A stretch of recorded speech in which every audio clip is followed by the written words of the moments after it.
ሰላም ሰላም ሰላም እንዴት ናችሁ? አማን ናችሁ? አለን እንዴት ሰነበታችሁ? የህይዋን ዩቲዩብ ተከታታዮች አለን። እንግዲህ ዛሬ ደግሞ እስቲ በአዲስ ቪዲዮ ተመልሰናል ማለት ነው። እንግዲህ ባለፈው በሰራሁት ስለ ብጉር በቤታችን ውስጥ አዘጋጅተን የምንጠቀማቸው እጽዋቶች በቀላል የምናገኛቸው እና በጣም ቶፕ የሆነ ወይ ደግሞ በጣም ምርጥ የሚባሉ መፍትሄ ያላቸው እጽዋቶች ሰርተን ነበረ ማለት ነው። እስኪ አንዳንዶቻችሁ ደግሞ እንግዲህ በጻፋችሁልኝ ኮመንት እና በውስጥ በጻፋችሁልኝ መሰረት ምንድነው ከኮመንቶቹ የተወሰኑን እንትን ተነስቼ አንዳንዶቹ ፊቴን በጣም ደረቅ ሆነዋል፣ ወዝ የለውም፣ እንደዚህ መጨማደድና በጣም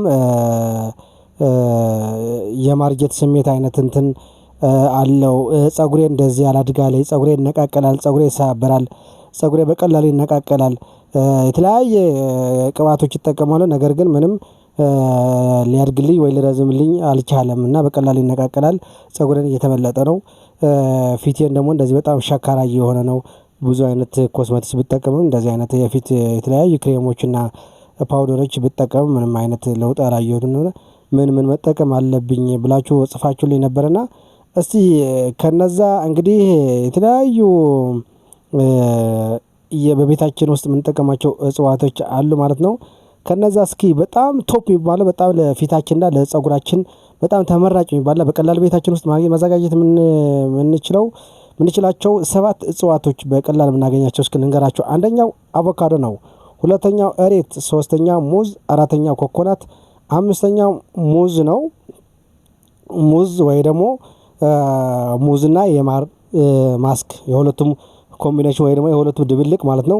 ስድስተኛው ኦሊቭ ኦይል ወይ ደግሞ የወይራ ዘይት የሚባለው ማለት ነው። እንግዲህ የወይራ ዘይት እንደምታውቁት ፕሮቲንና የተለያዩ ኤሌመንትስ የያዘ ነው እና ለምግብነትም የምንጠቀመው ነው።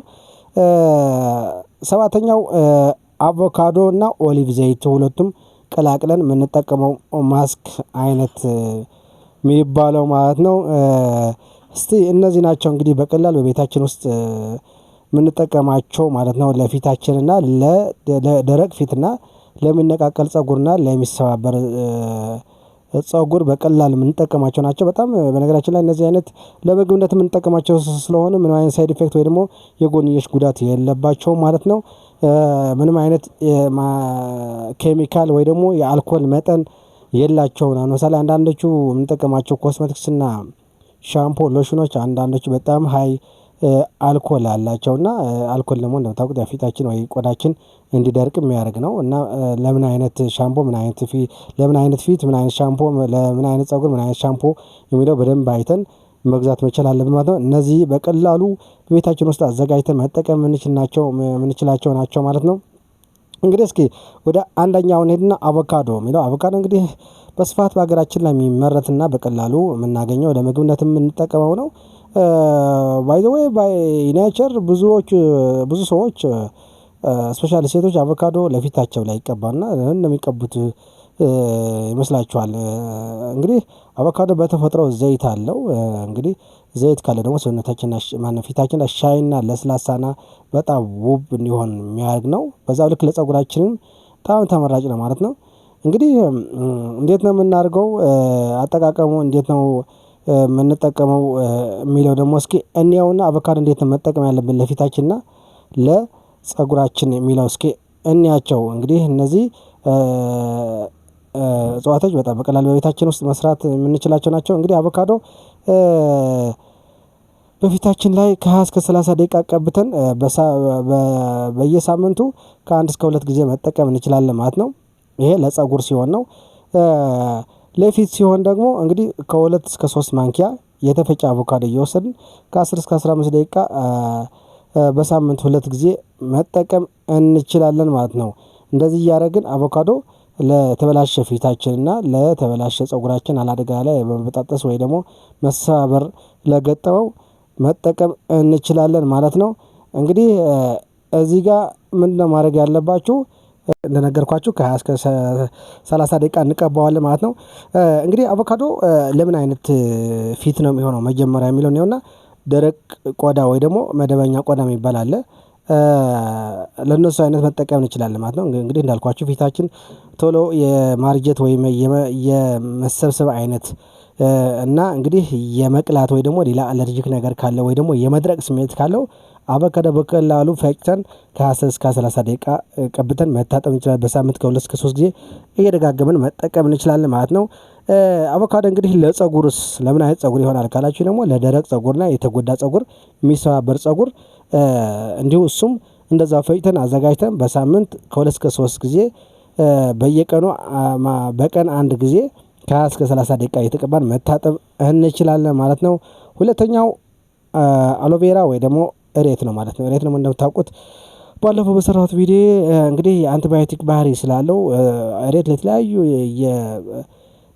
በሰውነታችን ላይ የሚወጡ ቁስሎች ወይ ደግሞ ኢንፌክሽን የፈጠሩ እንደዚህ አይነት ውንድ ወይ ደግሞ ቁስል የተከፈቱም ሊሆን ይችላሉ።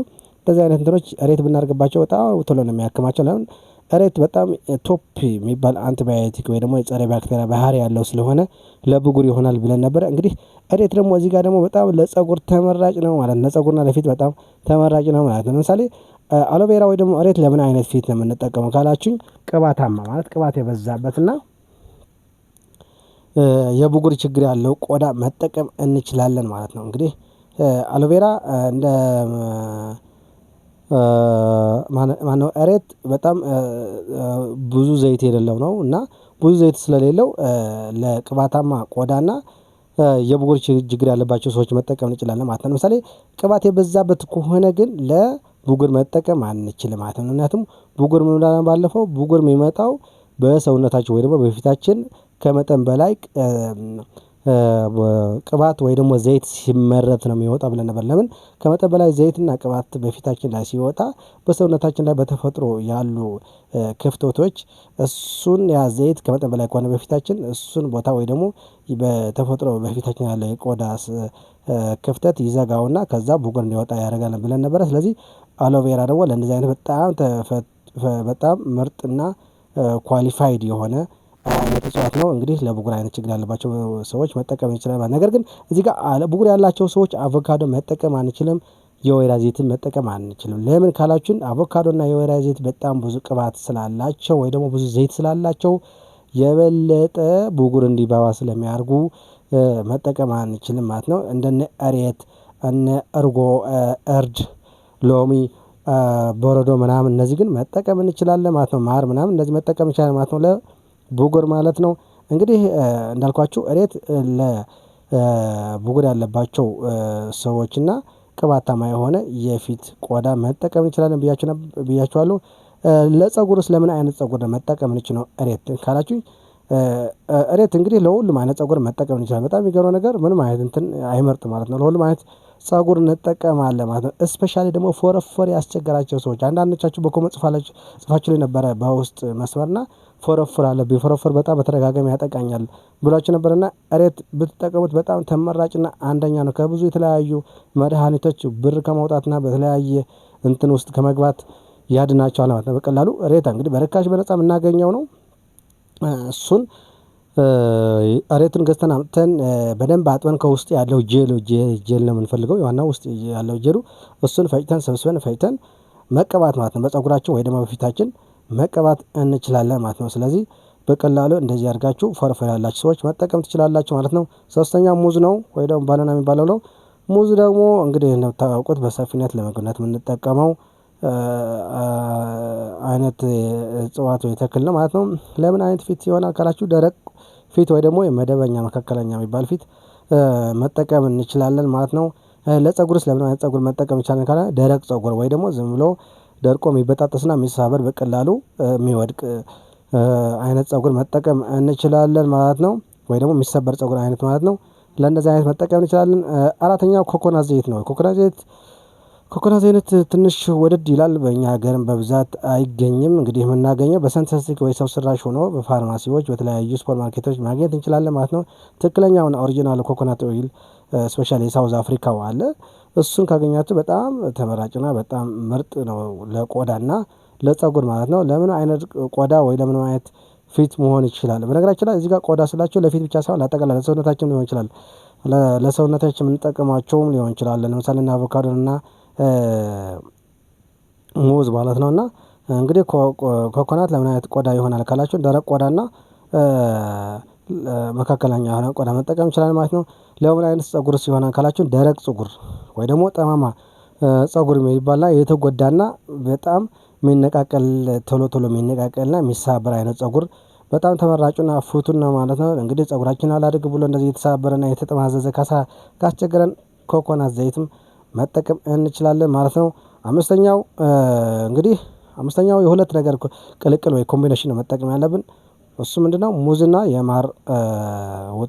ሙዝና ማር ናቸው ማለት ነው። ሙዝ እና ማር ቀላቅለን መጠቀም እንችላለን ማለት ነው። እንዴት የምናደርገው ማለት ነው? የበሰለ ሙዝ አንድ ሙዝ እንቆርጥና ከዛ በኋላ አንድ የሻይ ማንኪያ ማር አድርገን ቀላቅለን በቀን አንድ ጊዜ በሳምንት ከሁለት እስከ ሶስት ጊዜ እየተጠቀምን ሰውነታችን ወይ ደግሞ ፀጉራችን ውብና በጣም የሚያምር እንዲሆን ያደርገዋል ማለት ነው። እንግዲህ ሙዝና ማር ቀላቅለን ስንጠቀም እንዴት ነው? ለምን አይነት ቆዳ ነው መሆን ያለበት ካላችሁ ለደረቅ ቆዳና መደበኛ ቆዳ ይሆናል። ለምን አይነት ፀጉርስ መጠቀም እንችላለን ካላችሁ ደረቅ ፀጉር ብርሃን የጎዳ ወይ ደግሞ የጎደለው ፀጉር ቶሎ ቶሎ የሚሰበርና ዝም ብሎ የሚነቃቀል ፀጉር አይነት የሙዝና ማር ቅልቅል አድርገን መጠቀም እንችላለን ማለት ነው። ስድስተኛው ኦሊቭ ኦይል ወይ ደግሞ የወይራ ዘይት የሚባለው ነው። እንግዲህ ቅድም ብያችኋለሁ ኦሊቭ ኦይል ወይ የወይራ ዘይት ለብጉር ያላቸው ሰዎች አይመከርም ማለት ነው። ለምን? ብዙ ዘይት ስላለው ብጉር ያላቸው ሰዎች ከተጠቀሙት የበለጠ ብጉርን እንዲባባስ ስለሚያደርገው ማለት ነው። እንግዲህ ኦሊቭ ኦይል ወይ የወይራ ዘይት ለምን አይነት ቆዳን መጠቀም ያለብን ካላችሁ በጣም ለደረቀ ቆዳና በቀላሉ ቶሎ ቶሎ የሚያረጅ አይነት ቆዳ አይነት መሳይ እና ሸካራ አይነት ቆዳ የሚባለውን መጠቀም እንችላለን ማለት ነው። ለምን አይነት ፀጉር መጠቀም እንችላለን? የወይራ ዘይት ካላችሁ ደረቅና የተጎዳ ፀጉር ወይ ደግሞ ቶሎ የሚሰባበር ፀጉር መጠቀም እንችላለን ማለት ነው። ይሄ ኦሊቭ ኦይል ደግሞ በሳምንት ከሁለት እስከ ሶስት ጊዜ ያልበለጠ እየተቀባን መጠቀም እንችላለን ማለት ነው። ኦሊቭ ኦይል እንግዲህ ከተለያዩ የሱፐር ማርኬቶች ወይ ፋርማሲዎች ኦሪጅናል ኦሊቭ ኦይል የሚባሉ አሉ ስፔሻሊ የጣሊያን እና የስፔን ማለት ነው። እነዚህ በጥርሙዝ መልክ ከ500 ኤምኤል እስከ 2 ሊትር አሉ ማለት ነው። እነሱን ገዝተን መጠቀም እንችላለን።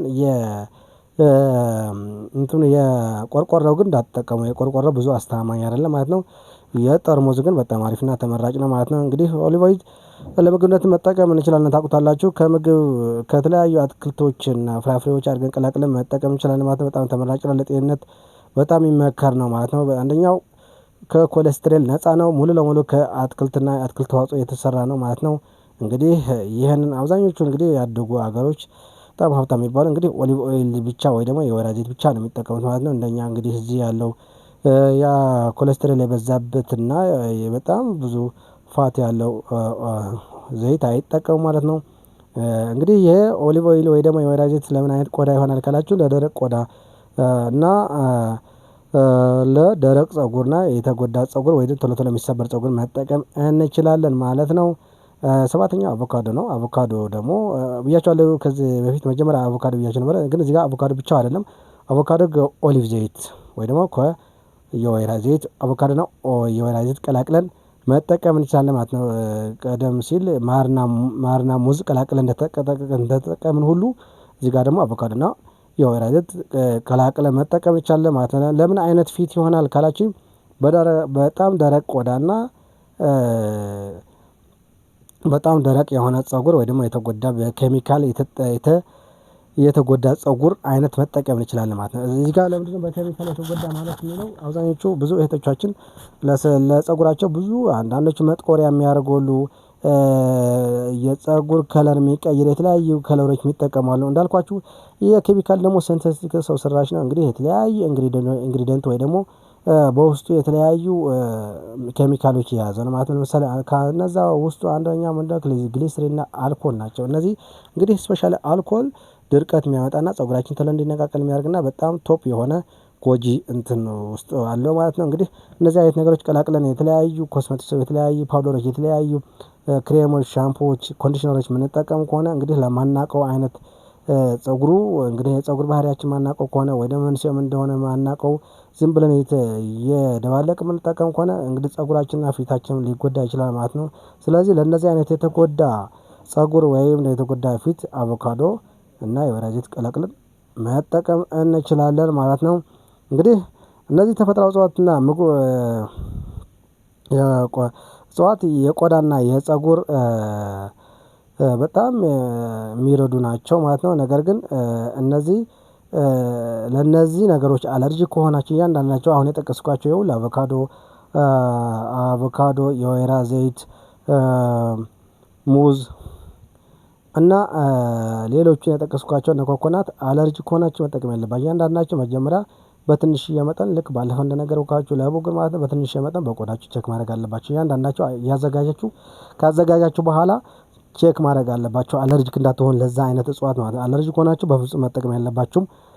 ከዛ ውጪ ግን እነዚህ ተጠቅማችሁ በጣም ፊታችሁ እየተበላሸ መሄድ ከሆነ ወይ ደግሞ ፀጉራችሁ እየተነቃቀለና በጣም አስቸጋሪ ሁኔታ ላይ የሚሆን ከሆነ ወደ መላጣነት ፀጉራችሁ የሚቀየር ከሆነ ወይ ደግሞ ፊታችሁ የተለያየ አይነት ብጉር ወይ ደግሞ ፊታችሁ እየደረቀና ሌላ ችግር የሚያወጣችሁ ከሆነ ሄዳችሁ ህክምና ላይ ቼክ ማድረግ አለባችሁ። ይሄ ሁላችን የዘወትር ምክራችን ነው ማለት ነው። እንግዲህ በቀላል እነዚህ እጽዋቶች በቀላል ቤታችን ውስጥ አዘጋጅተን መጠቀም እንችላለን። ለዛሬው ይሄ ይመስላል ማለት ነው። እንግዲህ በኮመንት ጻፉልኝ። በጣም ያስቸግራችሁ ከሆነ እያንዳንዳቸው ምን ያክል መጠን መጠቀም ያለብን ለስንት ጊዜ የሚለው ካልገባችሁ ደግሞ በኮመንት ጻፉልኝና ድጋሚ ቪዲዮ እሰራላችኋለሁ ማለት ነው። እናመሰግናለን። የዛሬ የነበረው ቪዲዮአችን እንግዲህ ይሄን ይመስላል ማለት ነው። እንግዲህ ይሄን ቪዲዮ እንግዲህ ጠቃሚና አስተማሪ ነው ብላችሁ ካሰባችሁ ሼር፣ ሰብስክራይብ፣ ላይክ እያደረጋችሁ ቤተሰብ ሁኑ። እናመሰግናለን። ቻው